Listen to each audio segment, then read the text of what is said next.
Edith Langdon arrived unannounced at her son Jonathan's home in York. The sky was overcast, a grey drizzle hanging in the air as she rang the doorbell firmly. Jonathan opened the door, surprise flashing in his eyes. "Mother, what a surprise. What brings you here without a word?" he asked, trying to mask the tension in his voice. "I needed a change of scenery," Edith replied quietly.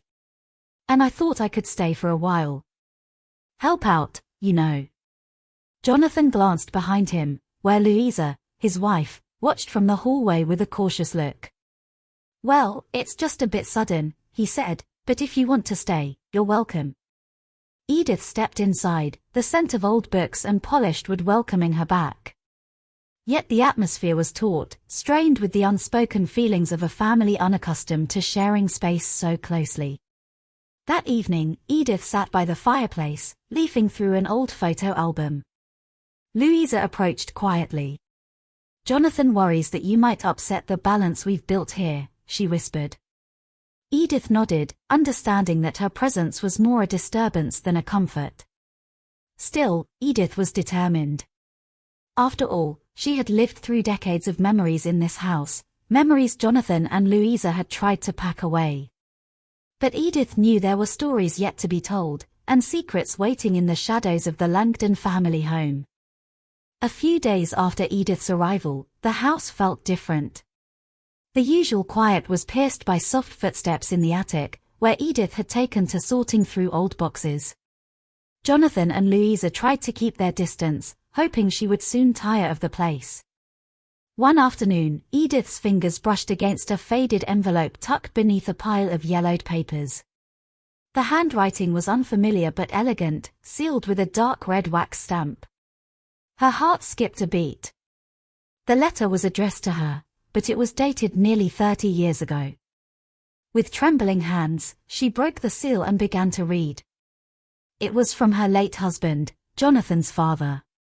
The letter spoke of a secret family legacy and a promise he had made but never fulfilled. Edith's eyes welled with tears. The words revealed a hidden truth about the family's past that Jonathan had never mentioned, and one that could change everything. That evening, Edith placed the letter carefully on the kitchen table. Jonathan came home late and saw it. "Where did you find this?" he asked quietly. "In the attic," Edith replied. "I think it's time we talked." The kitchen was dimly lit when Jonathan sat down opposite his mother. The letter lay between them like a fragile bridge to the past, and both were hesitant to cross it. "Mother," Jonathan began, his voice low and wary, "why did you keep this all these years to yourself? Or did you only just find it?" Edith shook her head slowly, her eyes never leaving the worn paper. "I never had the chance to find it until now. After your father passed, everything was scattered, his belongings, his secrets. I assumed the worst, that perhaps the letter was lost forever." Jonathan leaned back, running his hands through his hair. "We never talked about your father's past. It was as if he carried a burden he wouldn't share with any of us." Edith sighed. "Your father was a complex man. Loving but secretive. He was always proud of the family legacy but also terrified that it might destroy us if it ever became public." She reached for a small box nearby and opened it. Inside were old photographs, yellowed receipts, and a bundle of letters tied with a faded blue ribbon. "This," Edith said, lifting the bundle carefully, "is everything your father left behind. His story, and ours, hidden in these papers." Jonathan's fingers trembled as he took one of the letters and unfolded it. The handwriting was precise, almost poetic. It told of a pact made by their ancestors with a wealthy family in the north, a pact that involved property, money, and a promise of protection in exchange for silence. "We were not just a simple family of merchants," Edith explained. "There was power here, influence, and perhaps danger." Louisa entered quietly, sensing the tension. "Is this why you came, Edith? To uncover old family secrets?" Edith nodded. "Partly. But also to remind us what this family truly means, beyond the walls of this house. Jonathan looked around the room, his eyes settling on the familiar surroundings. I've been so focused on development and profit, I forgot about the roots. The night deepened as they pored over the letters. Each revealed more about Jonathan's father's life, a man torn between duty and desire, between the past he inherited and the future he hoped to build. But one letter, dated just months before his death, spoke of threats and fear. If this comes to light, it read, our family name will be destroyed. Keep the secret, no matter the cost. A cold silence fell over the kitchen. The past was no longer just history. It was a living presence, haunting the Langdon family home. The revelation of the secret letter hung heavy in the Langdon household. Days passed, but the air seemed charged with unspoken fears. Jonathan found himself restless, pacing the length of the living room, his mind torn between disbelief and concern. Edith noticed the change in her son. Jonathan, you look like a man chased by shadows. What are you thinking? He paused, staring out the window at the mist rolling over the rooftops of York. It's not just about the letter, Mother. If what Father wrote is true, then there are people who don't want this secret uncovered. People who might still be watching. Louisa, overhearing the conversation, frowned. You think someone is watching us? But why now? We haven't even made this public. That's the point, Edith replied. The secret is buried deep. If it ever comes to light, it could change everything. Our family, your work, even the safety of this house. That night, Jonathan's phone buzzed. A text message appeared, some secrets are better left alone. Stop digging. A chill ran down his spine. Jonathan showed the message to Edith. This confirms it. Someone knows we have the letter. The next days were filled with small incidents, unexplained noises at night, a stranger loitering near the house, and a broken window latch. Edith, despite her age, became vigilant. We must be cautious. I will speak with Mrs. Penrose, our neighbor. She has a sharp eye and knows the goings-on of this street. Mrs. Penrose, a spry woman with keen eyes and an endless supply of gossip, listened carefully. I've seen a dark car park near your home at odd hours. The driver never leaves it. I thought it was just a new tenant spying. Jonathan and Edith exchanged worried glances. We need to protect ourselves, and the legacy your father wanted to keep safe, Edith said firmly. Days turned into tense weeks.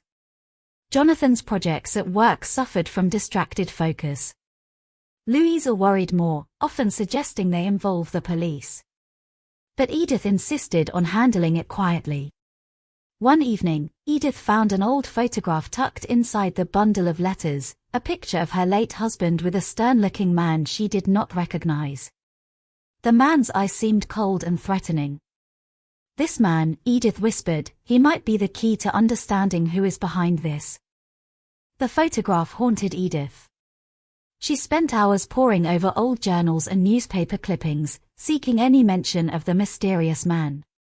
Her library, once her sanctuary, became a battlefield of memories and revelations. Jonathan, watching his mother's determination, felt a mix of admiration and unease. Mother, are you sure this is worth reopening old wounds? Edith looked up from a faded article. Some wounds heal only when the truth is faced. We need to understand the full story if we want to protect our family. The article told of a businessman named Richard Halstead, a powerful figure in York during the 1970s. Known for ruthless deals and a shadowy reputation, Halstead was rumored to be involved in illegal land acquisitions and threats to those who opposed him. Jonathan's brow furrowed. Could this be the man in the photo? And is he connected to the threats we're receiving now? Edith nodded slowly. It seems so. Your father must have crossed paths with him, and that past is catching up with us. That evening, Jonathan received a visit from an unfamiliar woman. She introduced herself as Alice, an old friend of his father's, and handed him a small envelope. "This contains something your father wanted you to have when the time was right," Alice said, her eyes glistening with emotion. Inside the envelope was a key and a note. "The answers lie where our family began. Find the Willow Cottage." Jonathan shared the discovery with Edith and Louisa. The mystery deepened, but so did their resolve. Edith said quietly, "Willow Cottage was your father's childhood home. It's time we went there." The following morning dawned crisp and clear over York as Jonathan, Edith, and Louisa prepared for their journey to Willow Cottage. The small car was packed with essentials, warm clothes, flashlights, and the mysterious key that now seemed like a beacon guiding them toward the truth. As they drove through the rolling countryside, the landscape shifted from bustling town streets to quiet lanes lined with ancient oaks and hedgerows. The weight of the past felt palpable, pressing down on them with every mile. Jonathan glanced at Edith. "Do you think the cottage will still be standing after all these years?" Edith smiled wistfully. "I hope so. It holds the roots of our family, the place where your father's story began." Louisa, ever the practical one, added, "We should be prepared for anything. The past can be unpredictable." Upon arrival, Willow Cottage appeared nestled amid a cluster of wildflowers and ivy, its whitewashed walls faded but proud. The garden was overgrown, the wooden gate creaking as Jonathan pushed it open. Inside, the cottage smelled of damp earth and forgotten memories. Dust motes danced in the shafts of sunlight filtering through cracked windows. Edith ran her fingers over the worn wooden table, tracing the grooves carved by time.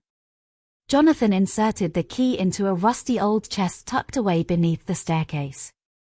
With a reluctant creak, the chest opened to reveal a bundle of letters, photographs, and a small leather-bound diary. Edith carefully opened the diary, the pages yellowed but intact. The words within spoke of love, betrayal, and a secret deal made decades ago, a deal that could change everything they thought they knew about their family. Suddenly, the wind howled outside, rattling the windows. A sense of urgency gripped them. "We need to read this carefully," Edith whispered. "The past is speaking." Inside the dim light of Willow Cottage, Edith carefully flipped through the diary's fragile pages. Each entry painted a vivid picture of her late husband's life, his ambitions, fears, and a secret he had guarded fiercely. Jonathan read aloud a passage dated 35 years ago. "I have no choice but to confront Richard Halstead. His demands are destroying our family legacy. If I fail, everything will be lost." Edith's eyes welled with tears. "Your father was trapped in something much bigger than we knew. He tried to protect us." Louisa's voice trembled. "But why did he never tell us? Why keep it all hidden?" The diary revealed that Jonathan's father had discovered Halstead's illegal dealings and had planned to expose him. In retaliation, Halstead threatened the family, forcing Edith's husband into silence. Suddenly, Edith's phone buzzed with a message: "Stop digging or suffer the consequences." Jonathan clenched his fists. "They're watching us. We're closer than ever, but danger is near." The trio resolved to continue, no matter the risk. They gathered the letters and photographs, vowing to reveal the truth and reclaim their family's name. As they prepared to leave, a shadowy figure lurked just beyond the cottage's edge, eyes fixed on them with cold intent. The tension in the air was palpable as Edith, Jonathan, and Louisa hurried away from Willow Cottage, clutching the precious evidence that could finally free their family from decades of fear and silence. The sun dipped low behind the hills, casting long shadows that seemed to follow them. Back in York, they gathered in Jonathan's study, spreading out the letters, diary, and photographs across the desk. Each piece connected like a puzzle, revealing a story of courage, betrayal, and a fight for justice. Edith looked at her son and daughter-in-law with renewed strength. "This is more than a family secret. It's a testament to the resilience of those who came before us." Jonathan nodded. "We will take this to the authorities. Richard Halstead's reign ends now." Louisa added, "And we protect our future by confronting the past." Days later, with legal counsel and the support of trusted friends, they presented their findings to the police. Investigations reopened, and old wounds began to heal as truth emerged from the shadows. One quiet evening, Jonathan sat with Edith in the garden, the air filled with the scent of blooming lilacs. "Mother," he said softly, "I was wrong to doubt you. Your strength saved us all." Edith smiled, tears glistening. "Sometimes the past is heavy, but facing it together makes us stronger." Their family, once fractured by fear and secrets, found hope and redemption in the courage to embrace the truth.